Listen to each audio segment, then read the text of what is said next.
নতুন লোক যখন কাজে সাইডে বেশি বোঝে। আশিক ভাই, কি কবি ক। মানে ভাই রিং বানান তো একবার ভাই সোজা।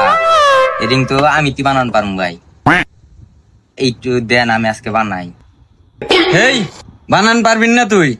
একটু দেখে ভালো করে তুই। আরে ভাই সমস্যা নাই, এ প্রতিদিন খালি আমাকে যে রিং ধরে রাখান, এটা আমি শিখে গেছি, আমি এটা পারবো এখন। আজকে আমি বানাই ভাই, আপনি দেখেন। আচ্ছা তুই বানা দে, তুই কি শিখছে এত করে কইতেছা, আমি তোর বানানি দেখি, বানা। আরে আপনি দেখেন আমি কি বগেরা বানাই। আরে ভাই আপনি যে কি কন, আমি এটা দেখতে দেখতে আমি শিখে গেছি। আমি রিং সম্বন্ধে আপনি কোন ধারণা নেন, আমি রিং বানান পারি।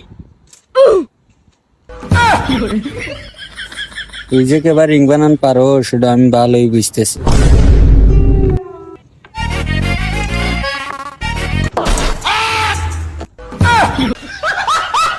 এই কারণে তো কইলাম যে তুই রিং বানাস না, পারবি না। তো কইলাম যে তুই দেখে ওটা নতুন নতুন লাল থাকবি, আবার না দিল্লি কালেবি করবি নি। এই নতুন লোক লে এই সমস্যা, অল্পেতেই মাতদারি করবে আল্লাহ চাই খালি। ভাই ধরেন ধরেন ভাই, দুঃখ পাইছে মাথায়।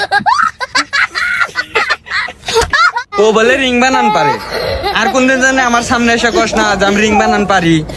এই যে একটা অঘটন ঘটে যাহার ছিল ভাই আর ও বন্যা ভাই ভুল হয়েছে ভাই।